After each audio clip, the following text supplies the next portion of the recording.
Hello everyone, welcome back to Study Time with Isha. So linear programming problem में duality के concept को continue करते हुए आज जो हम डिस्कस करने जा रहे हैं that is comparing the optimal solutions of primal and dual. So last video में हमने डिस्कस किया था डुअलिटी का कॉन्सेप्ट, जिसमें हमने कहा था कि कोई भी एलपीपी जो होती है linear programming problem, it exist in pairs और एक को हम बोलते हैं प्राइमल और उसकी दूसरी फॉर्म को हम बोलते हैं डुअल. अब जो डुअल फॉर्म होती है it can be derived from primal और वो बेस्ड होती है ऑन द सेम डेटा. मतलब जो प्राइमल में हमारे पास डेटा होता है उसी पे बेस्ड हम डुअल फॉर्म बनाते हैं. ठीक है. अब डुअल की हमें जरूरत क्या पड़ती है, डुअलिटी का कॉन्सेप्ट जरूरी क्यों है पढ़ना? तो हमने कहा था कि जैसे सिंप्लेक्स मेथड में हमारे पास क्या होता है, हमारे पास कुछ वेरिएबल्स होते हैं और कुछ कॉन्स्ट्रेंट्स होते हैं, राइट? अब जैसे जैसे ये कॉन्स्ट्रेंट्स का नंबर बढ़ता जाता है, ठीक है, अभी 1 2 3 कॉन्स्टेंट्स तक तो हमने प्रॉब्लम सॉल्व की, लेकिन जैसे जैसे ये 6 7 कॉन्स्टेंट्स या और ज्यादा होना शुरू हो जाए तो उस केस में हमारा सिंप्लेक्स मेथड बहुत डिफिकल्ट हो जाता है, कैलकुलेशंस करना काफी कम्बरसम हो जाता है. तो उस केस में हम क्या करते हैं, हमारी प्रॉब्लम को कन्वर्ट करते हैं डुअल में, क्योंकि उससे क्या होता है, हमारी कैलकुलेशन ईजी हो जाती है. क्यों ईजी हो जाती है? क्योंकि प्राइमल में हमने कहा था for any n variable m constraint problem, हमारा जो डुअल होता है वो क्या होता है, एम वेरिएबल एन कॉन्स्ट्रेंट्स, है ना? तो उससे क्या होगा कि अगर यहाँ पहले क्वेश्चन में 2 वेरिएबल एंड 3 कॉन्स्ट्रेंट्स हैं तो यहाँ पर 3 वेरिएबल 2 कॉन्स्ट्रेंट्स बन जाएंगे. ठीक है. तो अगर हमारे पास 2 वेरिएबल 7 कॉन्स्ट्रेंट्स हैं तो जब बहुत ज्यादा कॉन्स्ट्रेंट्स हो गए उसको जब हम डुअल में कन्वर्ट करेंगे तो वेरिएबल्स 7 हो जाएंगे, कॉन्स्ट्रेंट्स हमारे 2 ही रह जाएंगे. ठीक है. तो उससे क्या होगा, हमारी प्रॉब्लम जो है वो सिंप्लेक्स मेथड से सॉल्व करना कंपैरेटिवली इजी हो जाता है. तो ऐसे केसेस में डुअलिटी हमें हेल्प करती है. ठीक है. अब अगर हम कह रहे हैं कि जो हमारा डुअल है वो प्राइमल के डेटा पर ही बेस्ड है, इसका मतलब जो उनका सॉल्यूशन निकल के आता है वो भी आपस में रिलेटेड होना चाहिए, ऑप्टिमल सॉल्यूशन. उसके अलावा जो वेरिएबल्स हैं प्राइमल और डुअल के वो भी किसी हद तक एक दूसरे से रिलेट करने चाहिए. तो हम आज की वीडियो में यही चीज डिस्कस करेंगे कि एक तो हम ऑप्टिमल सॉल्यूशंस को कंपेयर करेंगे प्राइमल और डुअल का, दूसरा हम ये देखेंगे कि कौन से वेरिएबल्स आपस में कैसे रिलेटेड हैं प्राइमल के और डुअल के. ठीक है. और ये सारी चीजें हम डिस्कस करेंगे, will try to understand with the help of an example. तो चलिए सीधा एग्जांपल पर चलते हैं. देखिए ये है हमारे पास एग्जांपल. हमने यहाँ पर पहला वाला जो है दैट इज प्राइमल और इसका हमने यहाँ पर डुअल बना रखा है. ठीक है. तो डुअलिटी हम पढ़ चुके हैं इसलिए हमने यहाँ डायरेक्टली डुअल लिया है. तो प्राइमल हमारा है मैक्सिमाइजेशन का केस, तो डुअल हमारा ऑब्वियसली मिनिमाइजेशन वाला होगा. ठीक है. और यहाँ पर हम क्या करते हैं, z की जगह डुअल में g लिखते हैं. फिर जो हमारे कॉन्स्ट्रेंट्स की ये वैल्यूज राइट हैंड साइड की होती हैं 60 और 96, वो हमारे ऑब्जेक्टिव फंक्शन का पार्ट बन जाती हैं. ठीक है. x1 x2 की जगह हम y1 y2 हमने लिया है. ठीक है. उसके अलावा ये जो होता है, हमने कहा था ये जो मैट्रिक्स बनता है लेफ्ट हैंड साइड पे कॉन्स्ट्रेंट्स की 2 3 4 3, तो इसका हम ट्रांसपोज लेते हैं, मतलब रो का कॉलम बन जाता है. तो पहली रो से पहला कॉलम और दूसरी रो से दूसरा कॉलम, है ना. 2 4 3 3 2 4 3 3, तो हमारे डुअल में इसका ट्रांसपोज आ जाता है. ठीक है. तो इस तरीके से हमारा डुअल बनता है. नॉन नेगेटिविटी कॉन्स्टेंट्स में x1 x2 है तो डुअल में y1 y2. ठीक है. ये बिल्कुल सिंपल है. अब हम क्या करेंगे, इसका सोल्यूशन देखेंगे. तो सोल्यूशन हम करेंगे with the help of simplex method. तो उससे पहले हमें क्या करना पड़ेगा, हमें अपनी प्रॉब्लम को कन्वर्ट करना पड़ेगा स्टैंडर्ड फॉर्म में. तो हम प्राइमल को भी कन्वर्ट करेंगे स्टैंडर्ड फॉर्म में और डुअल को भी कन्वर्ट करेंगे स्टैंडर्ड फॉर्म में. उसके बाद इन दोनों पर हम सिंप्लेक्स मेथड लगाएंगे. ठीक है. तो पहले हम इन दोनों की स्टैंडर्ड फॉर्म देख लेते हैं. स्टैंडर्ड फॉर्म में क्या करना होता है, कॉन्स्ट्रेंट्स की जो इन इक्वालिटीज हैं उनको हमें कन्वर्ट करना होता है इक्वालिटीज में. ठीक है. तो ये हमारा प्राइमल है, येलो बॉक्स में आप देखोगे प्राइमल और नीचे उसका स्टैंडर्ड फॉर्म, और ब्लू बॉक्स में है डुअल और नीचे उसका स्टैंडर्ड फॉर्म. ठीक है. अब स्टैंडर्ड फॉर्म कैसे बनता है, इक्वालिटीज में कन्वर्ट करने के लिए हमने डिस्कस किया हुआ है कि स्लैक और सरप्लस वेरिएबल्स चाहिए होता है. तो जहां पर कॉन्स्टेंट्स में लेस देन इक्वल टू का साइन होता है वहां हमारे आते हैं स्लैक वेरिएबल्स, और जहां पर ग्रेटर देन इक्वल टू का साइन होता है वहां हमारे पास आते हैं सरप्लस वेरिएबल्स, और सरप्लस वेरिएबल के साथ साइन लगता है माइनस का, ठीक है। उसके अलावा क्या चीज होती है, जहां माइनस का साइन आता है वहां हमारा आइडेंटिटी मैट्रिक्स नहीं बनता, तो वहां पर हमें आर्टिफिशियल वेरिएबल इंट्रोड्यूस करने पड़ते हैं, ठीक है। और ये सारे हमें ऑब्जेक्टिव फंक्शन में भी शो करने होते हैं, ठीक है। ये सारी चीजें होगी। नॉन नेगेटिविटी कॉन्स्ट्रेंट में भी हमने सारे वेरिएबल्स जो जो भी यूज हुए हैं वो सब मेंशन कर दिए, ठीक है। ये हो गया हमारा प्राइमल और डुअल दोनों स्टैंडर्ड फॉर्म में।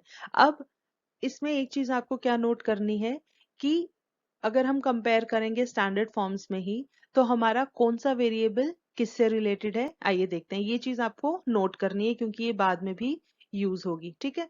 अब देखिए, अगर हम देखें हमारे जो प्राइमल में वेरिएबल है x1 और x2, वो डुअल में कौन से वेरिएबल को कॉरेस्पॉन्ड करते हैं, ठीक है। तो हमारे प्राइमल में देखिए जो x1 है वो कहाँ कहाँ पर है, अगर हम कॉन्स्ट्रेंट्स देखें, ये देखिए इन दो इक्वेशंस में x1 है ना। और डुअल में यही चीज हमारा फर्स्ट कॉन्स्ट्रेंट बनाती है, राइट।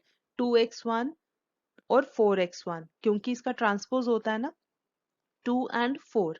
तो मतलब जो x1 वेरिएबल है वो फर्स्ट कांस्टेंट को कॉरेस्पॉन्ड करता है, ठीक है। तो इसका मतलब x1 विल कॉरेस्पॉन्ड टू हमारा this variable, this surplus variable, right. तो x1 structural variable in primal corresponds to surplus variable in the dual, ठीक है। अब क्योंकि x1 है तो it will correspond to s1, ठीक है। सिमिलरली अगर हम दूसरा वेरिएबल देखें x2, तो 3x2 और 3x2 है ना, 3 तो वो हमारा दूसरा कांस्टेंट बन रहा है 3 तो ये कॉरेस्पॉन्ड करेगा हमारे इस वेरिएबल को, ठीक है। तो इसका मतलब x2 corresponds to surplus variable S2 in the dual, ठीक है। तो ये हो गई बात हमारी x1 x2 की। इसी तरीके से हम देखेंगे हमारे डुअल में y1 y2 है, वो किनको कॉरेस्पॉन्ड करेगा। तो अगर हम यहाँ पर देखें, अब हम यहाँ a1 a2 की बात इसलिए नहीं कर रहे हैं क्योंकि a1 a2 जो है इनकी एज सच कोई फिजिकल सिग्निफिकेंस नहीं है, अदर देन कि वो हमारे प्रॉब्लम को सॉल्व करने में हेल्प करता है, ठीक है। कि क्योंकि हमारा आइडेंटिटी मैट्रिक्स नहीं बन रहा होता, सिर्फ उस प्रॉब्लम को सॉल्व करने के लिए हम इन आर्टिफिशियल वेरिएबल्स को इंट्रोड्यूस करते हैं, ठीक है। तो इसीलिए जब हम कंपैरिजन कर रहे हैं वेरिएबल्स का कि कौन सा वेरिएबल किसको कॉरेस्पॉन्ड करता है, तो हम a1 a2 को इग्नोर करेंगे, राइट। चलिए अब हम देखते हैं डुअल। अब डुअल में देखिए y1 y2 की अगर हम बात करें, तो y1 हमारा यहाँ पर आ रहा है फर्स्ट कांस्टेंट में, सेकंड कांस्टेंट में, और ये 2 और 3 ये मिलके क्या बनाते हैं हमारा फर्स्ट कांस्टेंट, राइट। तो इसका मतलब y1 will correspond to s1, right. तो इसका मतलब y1 in dual variable will correspond to slack variable s1, right. क्योंकि यहाँ पर हम इसे स्लैक कहते हैं और यहाँ पर हम सरप्लस कहते हैं, नोटेशन सेम यूज करते हैं s1 s2, ठीक है। उसी तरीके से y2 जो है, देखिए यहाँ 4 और 3 है, ये मिलके बनाते हैं हमारा प्राइमल में सेकंड कांस्टेंट। तो y2 will correspond to slack variable S2। तो यहाँ पर एक चीज आपने और देखनी है कि हमने नेगेटिव साइंस को इग्नोर किया है। जब हम x1 x2 का कॉरेस्पॉन्डेंस देख रहे थे वेरिएबल्स के साथ, तो हमने -s1 -s2 नहीं बोला, हमने सिर्फ s1 s2 बोला। तो we have ignored the signs here, ठीक है। हम सिर्फ एब्सोल्यूट वैल्यू की बात कर रहे हैं। तो ये आ गया हमारा कॉरेस्पॉन्डेंस बिटवीन द वेरिएबल्स, ठीक है। तो x1 x2 they correspond to surplus variables in the dual, and y1 y2 in the dual they correspond to slack variables in the primal, ठीक है। ये होगी वेरिएबल्स की बात। चलिए अब हमें कंपेयर करना है ऑप्टिमल सॉल्यूशंस को, तो उसके लिए will have to look into the solutions of both primal and dual. तो अब हम यहाँ डिटेल में पूरा सिंप्लेक्स मेथड डिस्कस नहीं करेंगे क्योंकि सारी कैलकुलेशंस हम पहले की वीडियोस में काफी डिटेल में डिस्कस कर चुके हैं with the help of many examples, ठीक है। तो यहाँ हम सीधे वो सिंप्लेक्स टेबल्स शो करेंगे और फाइनल जो सोल्यूशन होगा उसको कंपेयर करेंगे। आप अपने लेवल पर आप कैलकुलेशंस करके वो वैल्यूज यहाँ से मैच कर सकते हैं, ठीक है। तो चलिए पहले हम देखते हैं सोल्यूशन हमारे प्राइमल वाले पार्ट का। तो प्राइमल वाला पार्ट ये स्टैंडर्ड फॉर्म में आ गया और साथ ही हमने उसको मैट्रिक्स फॉर्म में लिखा है। मैट्रिक्स फॉर्म में लिखने से हमें क्या होता है, शुरू में आइडेंटिटी मैट्रिक्स कौन से वेरिएबल्स बना रहे हैं वो मिल जाते हैं, ठीक है। और उससे हमारे इनिशियली जो बेसिक वेरिएबल्स हैं वो पता लगते हैं। तो यहाँ पर देखिए S1 S2 ये हमारा आइडेंटिटी मैट्रिक्स बना रहे हैं, डायगोनल पे 1 1 बाकी 0। तो हमारा यहाँ पर स्टार्टिंग पॉइंट S1 S2, ठीक है। हमने ये पूरा टेबल बनाया, उसके बाद जब डेल्टा जे की वैल्यूज देखी तो हमारे पास, क्योंकि ये मैक्सिमाइजेशन का केस है, तो all delta J should be less than और इक्वल टू 0, लेकिन हमें यहाँ पॉजिटिव वैल्यूज मिल रही हैं, तो ये नहीं है लेस देन इक्वल टू 0, इसका मतलब ऑप्टिमल सॉल्यूशन नहीं है। फिर हमने इसको रिवाइज करके देखा, रिवाइज करके हमें ये टेबल मिला, ठीक है। एक टेबल मिला, वहां पर भी हमने देखा डेल्टा जे की सारी वैल्यूज अभी नेगेटिव नहीं आई हैं, एक पॉजिटिव अभी भी है, ठीक है। तो हमने फिर यहाँ से इसको फर्दर रिवाइज किया। ये हमारा जो पीच कलर में है या पिंक में आप कह सकते हो, ये हमारा लीविंग वेरिएबल है, और ग्रीन में हमने एंटरिंग वेरिएबल शो किया है, और ये ब्लू में है हमारा की एलिमेंट, ठीक है। हमने जब देखा कि अभी भी ऑप्टिमल नहीं है, तो हमने फिर से उसको रिवाइज किया, और रिवाइज करने पर फिर हमें नेक्स्ट टेबल में डेल्टा जे की सभी वैल्यूज लेस देन और इक्वल टू 0 मिल गई। 2 0 हैं और 2 नेगेटिव वैल्यूज हैं, ठीक है। तो यहाँ पर हेयर सॉल्यूशन इज ऑप्टिमल, ठीक है, क्योंकि all delta j values are less than और इक्वल टू 0। तो हमें फर्दर रिवाइज करने की जरूरत नहीं, ये हमारा फाइनल आंसर है। और ये जो x1 x2 हमारे वेरिएबल्स यहाँ पर आए हैं, ये बेसिक वेरिएबल्स हैं और ये सोल्यूशन है। तो ऑप्टिमल सोल्यूशन क्या हो गया? x1 की वैल्यू 18, x2 की वैल्यू 8, ठीक है, डन। अब हम देखते हैं, ये हो गया पहला प्राइमल पार्ट का सोल्यूशन। अब हम डुअल वाले पार्ट का सोल्यूशन देखते हैं। Okay, so this is the dual part. Dual में हमने स्टैंडर्ड फॉर्म में लिख लिया है, उसके बाद ये मैट्रिक्स फॉर्म में लिखा है। यहाँ पर हम वेरिएबल्स मेंशन कर देते हैं, सॉरी x1 नहीं आएगा, हम यहाँ लिखेंगे। ये यूजुअली कई बार कंफ्यूजन हो जाता है, तो आपको बहुत केयरफुली ये चीजें लिखनी है, ठीक है। y1 y2 s1 s2 a1 a2। तो यहाँ पर आइडेंटिटी मैट्रिक्स कौन बना रहा है? a1 और a2, ठीक है। डायगोनल पे 1 है, बाकी 0। तो इसीलिए हमने इनिशियल सोल्यूशन जो लिखा है वो स्टार्ट किया है a1 a2 से, ठीक है। ये सारी चीजें सॉल्व करने के बाद हमने देखा डेल्टा जे की वैल्यू। अब क्योंकि ये मिनिमाइजेशन का केस है, तो यहाँ क्या होना चाहिए? All delta J should be greater than और इक्वल टू 0, मतलब पॉजिटिव होने चाहिए। तो अगर एक भी नेगेटिव वैल्यू आ रही है, इसका मतलब सोल्यूशन ऑप्टिमल नहीं है। तो यहाँ पर देखो, अगर 60 माइनस 5m और 96 माइनस 7m ये दोनों ही नेगेटिव वैल्यूज हैं, इसका मतलब सोल्यूशन इज नॉट ऑप्टिमल। तो not all values are greater than equal to 0, ठीक है। तो इसीलिए अब इसमें से हमने देखा जो मोस्ट नेगेटिव है, और मोस्ट नेगेटिव था 96 माइनस 7m, ये हमारा हो जाएगा एंटरिंग वेरिएबल। फिर उसके बाद मिनिमम रेशियोज कैलकुलेट की, ये मिनिमम रेशियो है, ये बन जाएगा लीविंग वेरिएबल, ठीक है। और यहाँ पर इन दोनों का कॉमन ये हमारा की एलिमेंट, ठीक है। फिर इन सब की हेल्प से हम अपने सॉल्यूशन को रिवाइज करेंगे। तो रिवाइज करके ये टेबल आता है, देखिए ये जो ऊपर टेबल बना हुआ है, ये आ गया हमारा रिवाइज सॉल्यूशन। यहाँ पर भी हमने देखा कि ऑल डेल्टा जे वैल्यूज अभी भी पॉजिटिव या 0 नहीं है। तो इनमें से जो हाईएस्ट नेगेटिव था वो कहाँ पर था? ये माइनस, ये पहला वाला। ये इसलिए है, देखिए अगर हम कंपेयर करें 12 माइनस 3m/2 और 24 माइनस 3m/4, तो ऑब्वियसली जिसके डिनोमिनेटर में छोटी वैल्यू है, तो ओवरऑल ये ज्यादा बड़ी वैल्यू आएगी, तो इसलिए ये पहला वाला ज्यादा, दिस इज मोस्ट नेगेटिव, ठीक है। तो इसीलिए हमने इसको लिया एंटरिंग वेरिएबल।